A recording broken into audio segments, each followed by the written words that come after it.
¿Qué tal? Qué bueno que sigue con nosotros. Yo soy Francisco Cruz en el espacio de Vicente Serrano. Vicente, ya sabe, se encuentra con Toño siguiendo la visita del presidente Andrés Manuel López Obrador en San Francisco, a donde se realiza, San Francisco, California, donde se realiza un foro más de la APEC, Foro Asia-Pacífico, que puede ser el último gran evento internacional del presidente mexicano, pero seguimos hoy en la Alianza Contra Línea Sin Censura y tenemos hoy una entrevista en ese espacio, Alianza Contra Línea Sin Censura, con Sósimo Camacho, que ya sabe, siempre me da gusto saludarlo y platicar con él. Es una entrevista, yo digo una entrevista, ¿qué es una entrevista? Mire, Sósimo sabe un buen de cosas, quiere platicar, es una plática más entre cuates. Así que, Sósimo, ¿cómo estás? Cruz, qué gusto saludarles, saludos también a todo el equipo de Sin Censura, a la audiencia, siempre también para mí es un placer poder platicar contigo, maestro, siempre es un gusto. Sósimo, teníamos desde la semana pasada un tema rico, un tema poderoso, que es la lucha o el combate que se ha emprendido en México contra Monsanto. Monsanto Bayer, ¿no? O Bayer Monsanto, una de las empresas líderes de herbicidas en el mundo y de transgénicos que envenenan prácticamente el campo mexicano. Pero hoy tenemos como que una especie de triunfo momentáneo, porque no podemos hablar acá de triunfos definitivos todavía, ¿no? ¿Y qué es? ¿Cómo pasó? ¿Y a quién se lo podemos acreditar de momento? Y hay que recordarle nada más a la gente qué es Monsanto, qué produce y a dónde está prohibido en países como Estados Unidos, ¿no? Canadá, Argentina, Escocia, España, Nueva Zelanda. ¿Y por qué hay esa lucha contra eso? ¿Y qué fue exactamente lo que pasó, Sósimo? Así es, maestro, pues sí, se trata, digamos que, pues no, una victoria, si es que nos atenemos a que ya estaba prácticamente, como se dice de manera coloquial, planchado, este acuerdo para otorgar a Monsanto un amparo, dejarlo en firme, en contra de un decreto que busca proteger a la población mexicana del uso de este agrotóxico glifosato y que, bueno, pues estaba ya prácticamente por darle a Monsanto esa oportunidad de importar de manera masiva, de nueva cuenta, este glifosato.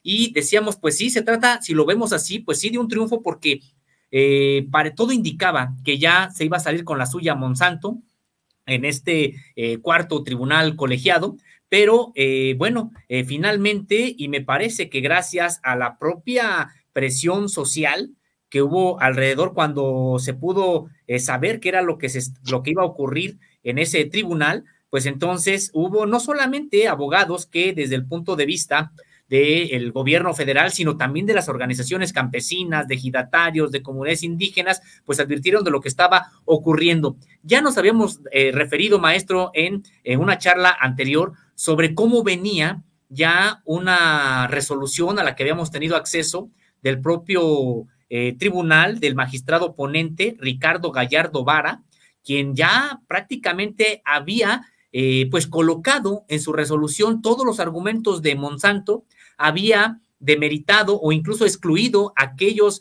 argumentos que vienen de la Agencia Internacional para la Investigación del Cáncer y de otras, de la Organización Mundial de la Salud, entre ellas, pues prácticamente para justificar el darle esta posibilidad a Monsanto. Pero la sorpresa no acabó ahí, sino que ya cuando se estaba discutiendo el día de ayer, que se iba a discutir más bien este proyecto de resolución, resulta que al inicio de esta sesión, pues alguien se descuida y aparece en el propio sistema de este Poder Judicial de la Federación que este proyecto había ya sido aprobado y por unanimidad. Es decir, ya era un acuerdo, como decíamos, prácticamente planchado, o generó pues indignación entre los propios abogados, representantes de distintas instancias del gobierno federal, también entre terceros interesados. Estamos hablando de organizaciones como la de Sin Maíz No Hay País y otras organizaciones que pues estaban también interesadas en este asunto, y empezó entonces pues a generar este tipo de indignación que se convirtió en una presión social. Y entonces lo que ocurrió fue que el propio magistrado ponente terminó por retirar esta propuesta en ese sentido ya no se discutió. Se pospuso, quedó en listas, como se le llama en términos ya estrictamente aquí de procesales, de judiciales.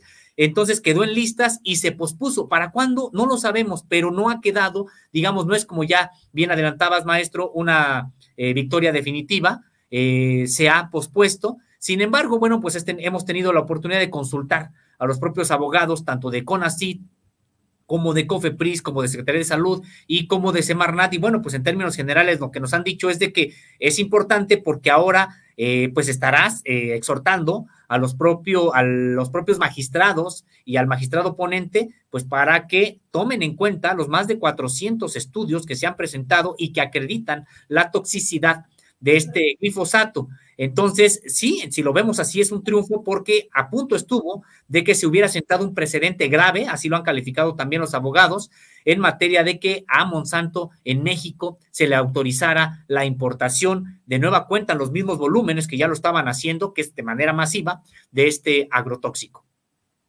Nada más para recordarle a nuestros usuarios, Sósimo, la compañía Monsanto es el líder dominante en cultivos comerciales genéticamente modificados, ¿cierto?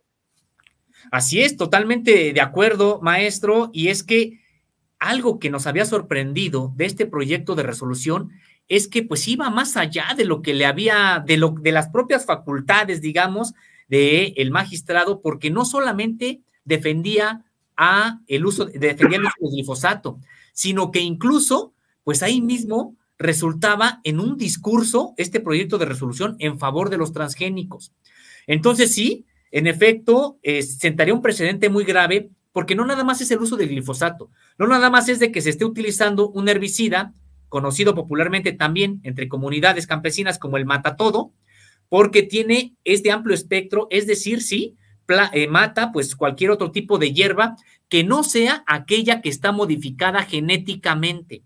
Entonces, va totalmente de la mano la utilización de glifosato con el impulso a la utilización de transgénicos en México. Si es que se autoriza el uso de este glifosato en México porque supuestamente no daña la salud, entonces, en consecuencia, también se estaría, digamos, avanzando para la autorización del maíz transgénico, porque el maíz transgénico es el que sobrevive al uso del glifosato. Para desenyerbar, ellos dicen, pues necesitamos usar glifosato, matar todas las hierbas que no sean la planta que nos interesa hacer crecer, y resulta que los maíces criollos aquí en México, pues mueren ante el propio glifosato. Entonces, ¿qué es lo que se está impulsando? Pues la utilización de maíz transgénico, que es el que resiste a la acción de este glifosato. Por eso es por lo que también veíamos pues de manera muy sospechosa en esta resolución, no solamente un discurso a favor del uso del glifosato, sino a favor del maíz transgénico. Es que parecía, y lo dijimos ya en este espacio, parecía que hubiera sido Monsanto la que hubiera dictado esa resolución, utilizando incluso frases textuales de algunas de las campañas propagandísticas, publicitarias de Monsanto, que buscan colocar en la opinión pública que el glifosato es inocuo, que no se ha comprobado que tenga algún efecto dañino al ambiente y a la salud humana, cuando decíamos, bueno, pues hay ya muchos estudios al respecto, y sí, en efecto, Monsanto es el líder en la producción de transgénicos y por lo tanto le interesa que varios países o que la mayoría de los países sigan utilizando el glifosato porque es al mismo tiempo una oportunidad que le dan a la utilización de sus maíces transgénicos.